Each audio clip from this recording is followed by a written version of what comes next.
भक्त प्रल्हादाची भक्ती आणि भगवंताचा नरसिंह रूपी अवतार बघून आज खऱ्या अर्थाने डोळे तृप्त झाले असं म्हटलं तरी अतिशक्ती ठरणार नाही। नमस्कार, मी कुलदीप तुमच्या सगळ्यांचं पुन्हा एकदा पिक्चरवाला मराठीमध्ये स्वागत करतो। मित्रांनो, आपण लहान असताना गोष्टी ऐकायचो, हिरण्यकश्यप नावाचा एक राक्षस होता, त्याला भक्त प्रल्हादाची विष्णू भक्ती आवडत नसायची। मग एके दिवशी तो भक्त प्रल्हादाला उंचावरून खाली फेकतो, पण साक्षात भगवंत विष्णू भक्त प्रल्हादाला आपल्या कुशीमध्ये घेतात। वैतागून पुन्हा हिरण्यकश्यप भक्त प्रल्हादला मारण्यासाठी होलिकेला आपल्या कुशीत घेऊन अग्नीमध्ये बसवतो आणि भक्त प्रल्हादाला जाळून मारायचा प्रयत्न करतो। पण भगवान विष्णूंच्या अवताराने होलिका, जिला कधीही न जळण्याचं वरदान मिळालं असतं, तिचा जळून शेवट होतो, पण भक्त प्रल्हादाला काहीच होत नाही। या अशा कित्येक मार्गाने हिरण्यकश्यप भक्त प्रल्हादाला संपवायचा प्रयत्न करतो, पण भगवान विष्णूची पूजा करणाऱ्या भक्त प्रल्हादाचं तो काही सुद्धा वाकड करू शकत नाही। आणि अशातच शेवटी भगवान विष्णू नरसिंह रूपी अवतार घेऊन कशा प्रकारे हिरण्यकश्यपाचा वध करतात हे आपण लहानपणापासून गोष्टीमध्ये ऐकत आलोय। महाअवतार नरसिंह नावाचा ॲनिमेटेड हिंदी सिनेमा थिएटरमध्ये रिलीज झालाय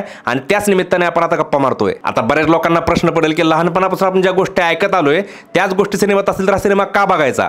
पण त्याचं एकच उत्तर आहे, लहानपणी आपण ह्या ज्या गोष्टी ऐकायचो त्या फक्त आपण इमॅजिन करून अनुभवल्या आहेत।